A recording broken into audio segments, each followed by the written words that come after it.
Olá, olá pessoal, nós agora estamos na unidade 3, unidade de corrente elétrica.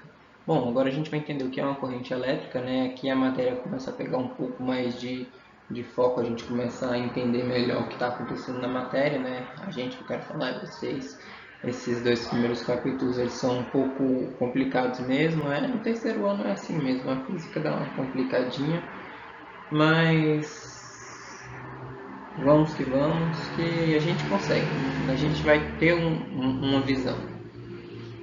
Principalmente quando a gente tiver a nossa aula juntos, né? A nossa aula que vocês vão conseguir perguntar para mim, eu vou conseguir responder para vocês, porque é muito difícil eu só dar aula sem falar com vocês, sem perguntar, sem ver vocês, né? Para vocês me falarem as dúvidas que vocês têm.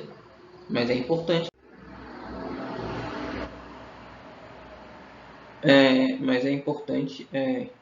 Como eu estava falando, né? Eu não sei onde parou, deu um trave aqui.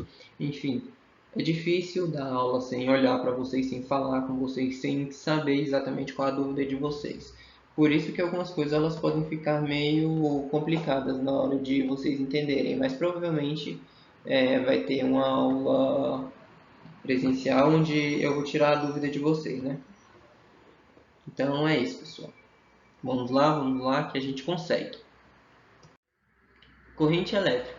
Na física, a corrente elétrica é o fluxo ordenado de partículas portadoras de carga elétrica, no caso elétrons da pessoa.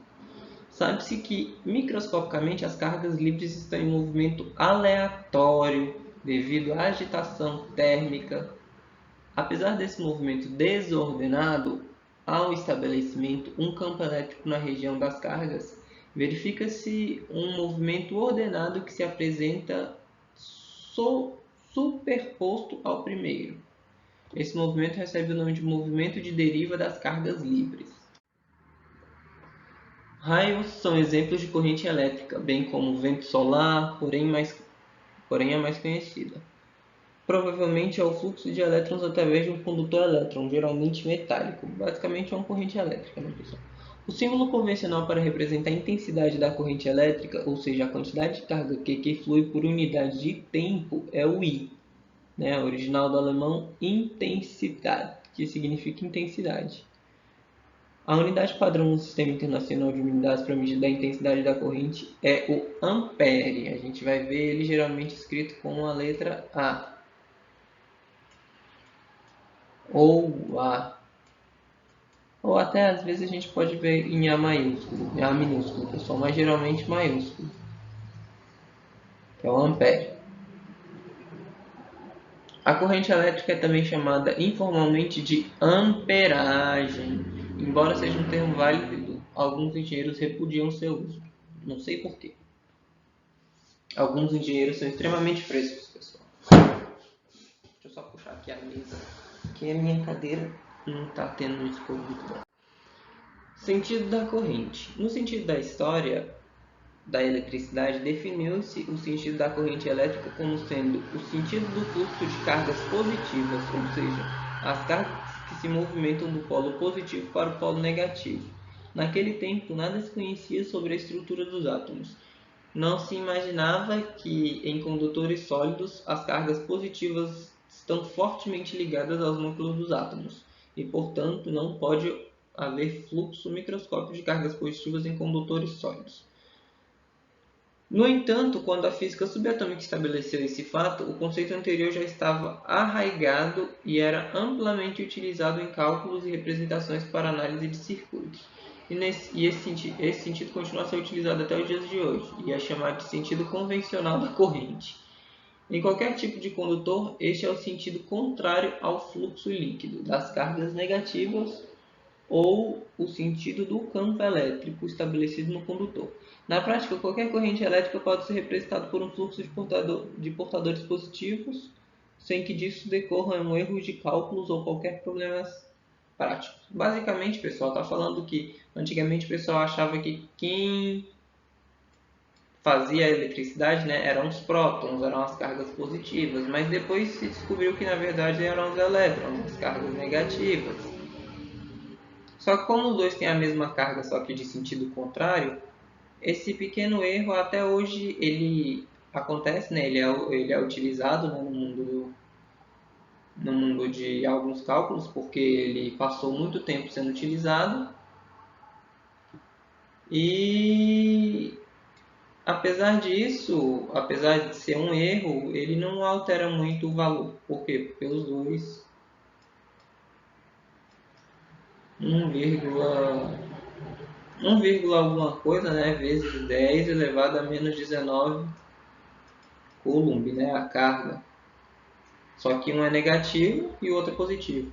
A carga é a mesma, mas por que eles achavam que era o próton, pessoal? Porque as pessoas gostam de coisas positivas, né? Vamos dizer assim. No caso, é, no caso, é muito difícil a gente tentar entender um movimento. É muito difícil você conseguir tirar o próton de dentro do núcleo do átomo para a gente conseguir mexer. A gente só consegue mexer o elétron que ele está ali do lado de fora. Ele é 2000 vezes menor do que o próton. Ele já está em movimento constante. Ele não está ligado a nada a não ser a camada eletrônica em que ele está. Então é muito fácil a gente conseguir energizar esse elétron para a gente conseguir tirar ele daí e conseguir transferir ele de um lugar para outro. Então é sempre o elétron, pessoal. Não esquecer disso. O sentido real da corrente elétrica depende da natureza do condutor. Nos sólidos, as cargas cujo fluxo constituem a corrente real são os elétrons livres. Nos líquidos, os portadores de corrente são os íons positivos e íons negativos, enquanto que nos gases são os íons positivos, íons negativos e os elétrons livres. O sentido real é o sentido do movimento de deriva das cargas elétricas livres, portadores, né?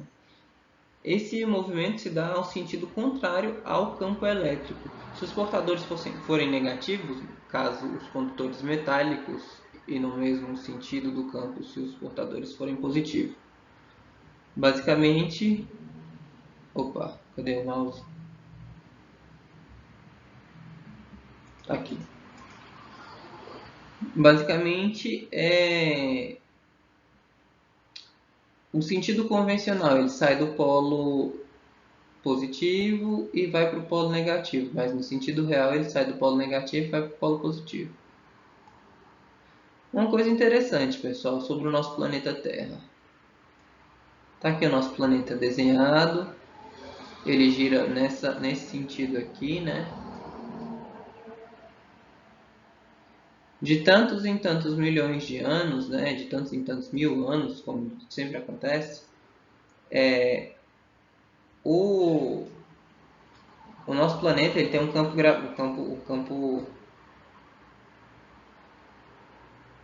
como é que é o nome? Um campo magnético que protege o nosso planeta dos raios solares, né? Dos raios solares, não, das tempestades solares, né?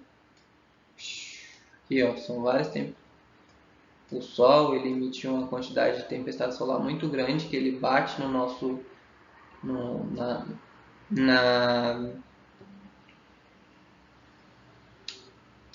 esquece isso, pessoal. Depois eu explico para vocês. Enfim, o sentido real da corrente elétrica depende da natureza do condutor. Nos sólidos, as cargas cujo fluxo constituem a corrente real são os elétrons livres. Nos líquidos, são os portadores de corrente. Tá, isso aqui a gente já viu. O sentido real é o sentido do movimento que deriva das cargas elétricas livres portadores. Esse movimento se dá sentido contrário ao campo elétrico se os portadores forem negativos, caso os condutores metálicos, o sentido do campo. Tá. Enfim, isso aqui é o que a gente já estava lendo lá atrás. Nesse caso, ó, por exemplo, o sentido convencional.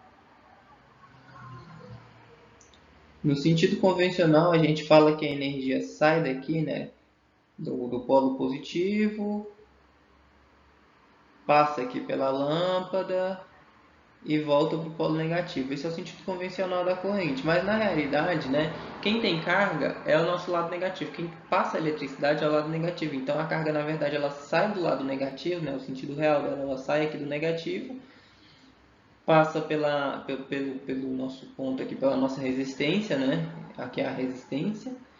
e ela volta para o polo positivo, até o negativo e o positivo ficarem iguais, né? Eles ficarem neutros.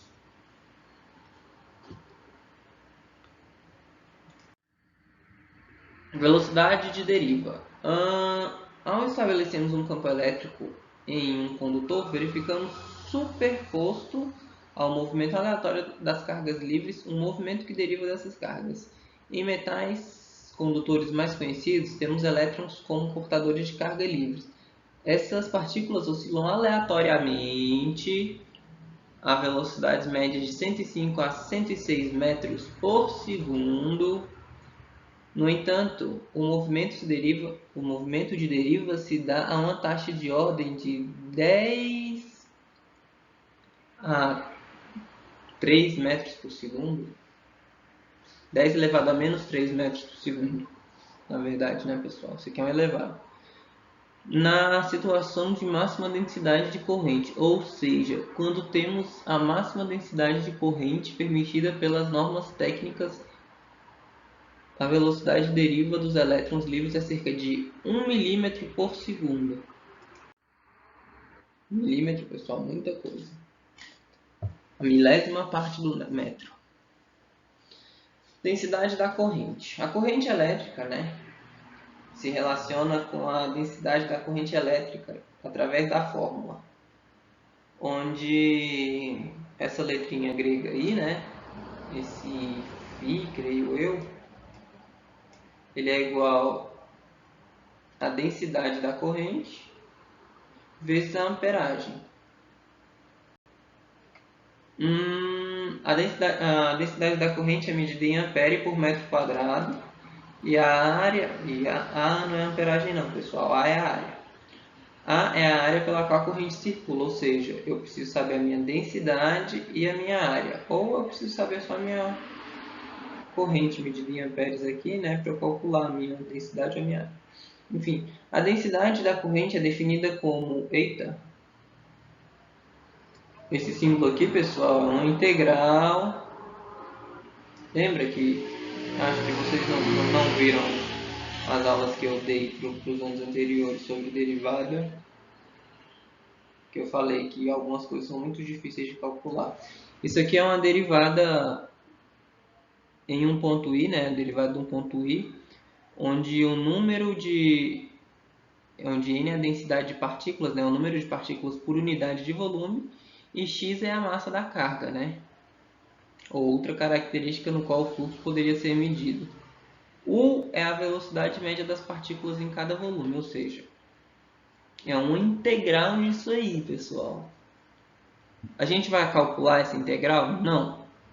É bom saber como se calcula, mas a gente não vai calcular esse pontinho aqui,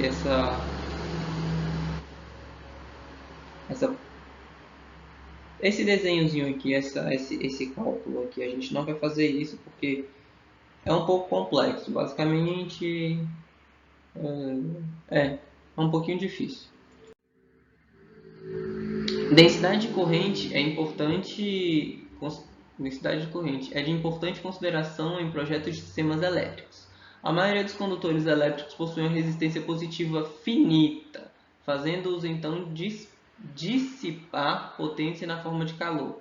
A densidade da corrente deve permanecer suficientemente baixa para prevenir que o condutor funda ou queime, ou que a isolação do material caia em supercondutores. Corrente excessiva pode gerar um campo magnético forte o suficiente para causar perda espontânea da propriedade da supercondução. Basicamente, o que aqui está falando é que a gente tem que ter uma resistência, né? A gente precisa de uma resistência, porque se não tiver uma resistência, pessoal, a gente pode estragar materiais, fazendo com que alguns tipos de metais se estraguem, percam as propriedades, né?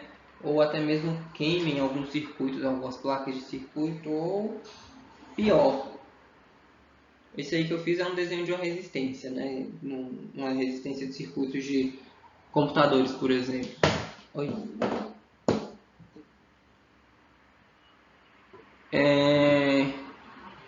O cálculo da densidade da corrente é basicamente a densidade da corrente ela vai ser igual à corrente elétrica medida em amperes dividido pela área, né? Que é dada em metro quadrado. Outra forma de calcular a densidade, né, da corrente é que a densidade ela vai ser igual ao número de elétrons livres por metro cúbico vezes a carga do elétron vezes a velocidade de deriva das cargas. Método de medição. Para medir a corrente elétrica, a gente pode usar o amperímetro. Eu já usei um desse algumas vezes, pessoal. Eu fui tentar comprar esses dias e eu achei um pouquinho caro. Mas enfim, a gente pode usar esse amperímetro, né? Apesar dele ser prático, isso pode levar a uma interferência demasiada nos objetos de medição, como por exemplo, desmontar parte de um circuito que não poderia ser desmontado. Como toda corrente produz um campo magnético associado, podemos tentar medir esse campo para determinar a intensidade da corrente. O efeito Hall, a bobina de Rogowski e os sensores eles podem ser de grande valia nesse momento. A lei de Ohm é Ohm, pessoal. Não é Ohm, é bem parecido. Ou também não é Ohm. Quando eu estava no ensino médio, quando eu estava estudando ainda, a gente chamava de lei dos Ohm. Enfim, para componentes eletrônicos que obedecem à lei de Ohm, a relação entre a tensão, dada em volts, aplicada ao componente e a corrente elétrica que passa por ela é constante. E essa razão é chamada de resistência elétrica e vale a equação. A intensidade, né, que vai ser em amperes, ela é dada a tensão sobre a resistência, né? Ou também a intensidade vezes a resistência pode se dar a tensão. Ou então a resistência ela também pode ser igual a tensão sobre a intensidade. Basicamente a gente pode mexer nessa fórmula de vários modos aqui. O R pode ficar do lado de cá, que vai ser igual a V sobre I. Ou então V também pode ser igual a I sobre R. Viu? Três fórmulas diferentes de calcular a mesma coisa. Ou não, pessoal. Errei aqui. V é igual a I vezes R. O R está dividindo aqui, ele passa para cá multiplicando. Então, pessoal, aqui nós temos um exercício resolvido. Deixa eu pegar aqui o lápis. Um fio metálico é percorrido por uma corrente elétrica de modo que o intervalo de tempo, né, o intervalo de tempo é 8 segundos. E passam cerca de 1,5 vezes 10 elevado a 20 elétrons por seção. CTS, calcule a carga total que passa nesse intervalo de tempo. O número de elétrons é esse, ok?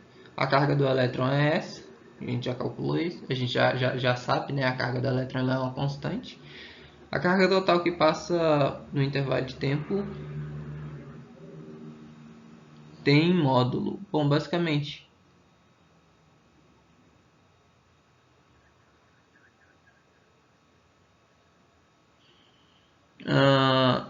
o número de elétrons vezes a carga do elétron vezes a carga do elétron. Vai ser a carga. Então, a carga ela vai ser de exatamente 24 coulombs, né? Fazendo essas continhas, a gente consegue perceber que vai dar mais ou menos 2,4 vezes 10, que é igual a 24 coulombs. Bom, letra B. Sendo o intervalo de tempo 8 segundos, nós temos que a intensidade média da corrente nesse intervalo de tempo. A intensidade da corrente, a gente sabe que é a carga, né, que a gente já calculou, dividido pelo tempo. Bom, essa carga foi de 24 coulombs dividido por 8 segundos. 24 dividido por 8 dá 3 coulomb por segundo. Um coulomb por segundo é igual a 1 ampere, né, pessoal? Então vai dar 3 amperes. Próximo. Exemplo 2. Um fio é percorrido por uma corrente elétrica constante cuja intensidade... já tem a intensidade. A intensidade é de 3 amperes. Calcule o módulo da carga que passa por uma seção de reta num fio no intervalo de tempo de 2 minutos. Ok, então eu sei que a minha intensidade ela é igual à carga sobre o tempo. Mas eu já tenho a intensidade, eu não tenho a carga. Então eu passo o tempo que está dividindo para o outro lado multiplicando, né? Que aí eu vou conseguir a minha carga. Isso quer dizer que a minha intensidade elétrica é de 3 amperes. O meu tempo é de 2 minutos. 3 vezes 2 dá 6. 2 minutos é... 2 minutos, eu tenho que transferir esses 2 minutos para segundo, pessoal. 2 minutos vezes 60 segundos dá 120 segundos. Então, eu tenho que 3 amperes vezes 120 segundos vai dar 360 coulomb. Então, a minha carga é de 3,6 vezes 10 elevado a 2 coulomb. Ok? Pessoal, eu estou respondendo esses exercícios, mas eu estou percebendo que a maioria deles não condiz exatamente com o que a gente está estudando. Prometo que na prova não vai ser assim. Na prova vai ser exatamente o que a gente estudou. Enfim, tá. Como é que eu calculo isso aqui, pessoal? Essa é número 1. Bom, um automóvel possui bateria de 12 volts de força, 60 amperes durante 2 segundos. Motor de arranque. A energia fornecida pela bateria é D. Bom, vocês vão ver lá na frente, né, uma das últimas aulas, que é esse cálculo aqui. Ele é igual a corrente, né, vezes a potência aqui, a força. Essa corrente é de 60 amperes. A força é de 12 volts. Isso aqui vai ser igual a 720. 720 o quê, professor? 720 watts. O que é o joule mesmo que a gente viu? O joule que a gente viu aqui, mas a gente não vai usar esse cálculo ainda, é basicamente a potência, né? Quer dizer, é a potência, né? No caso a gente calculou agora a potência. O é a potência, esse P é a força. No caso, o joule é a potência vezes o tempo. Ou seja, eu tenho 720 vezes 2 segundos. Isso vai me dar um resultado de 1440 joules.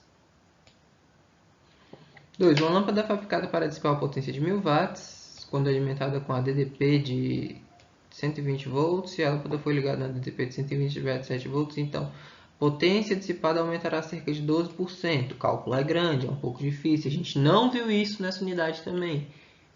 E se eu não me engano, a gente nem vai ver isso. Eu já dei todas as aulas e agora eu estou só repassando para fazer as atividades. Mas as atividades realmente não condizem com o que a gente está estudando. Continuando, até agora. Um chuveiro elétrico ligado a um DDP de 110 volts possui uma resistência de comprimento L. O mesmo chuveiro ligado começa com resistência de comprimento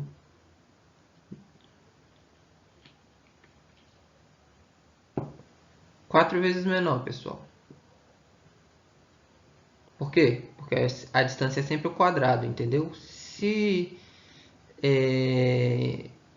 Quer dizer, 4 vezes maior, pessoal. A distância ela é sempre ao quadrado. Se é só metade da distância aqui, se a distância ela vai ser a metade dessa aqui, significa que quanto menor a minha distância, maior a potência. Ok? A conta de luz de uma residência indica um consumo de unidades de kWh. kWh é a unidade de...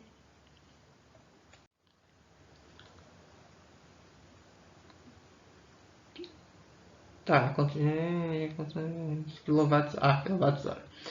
Unidade de energia? Não. KWh corrente elétrica? Não. Unidade de potência, pessoal. Potência. A gente não viu isso nessa unidade também. Esses exercícios estão mais exercícios para as unidades finais do que para as iniciais, viu?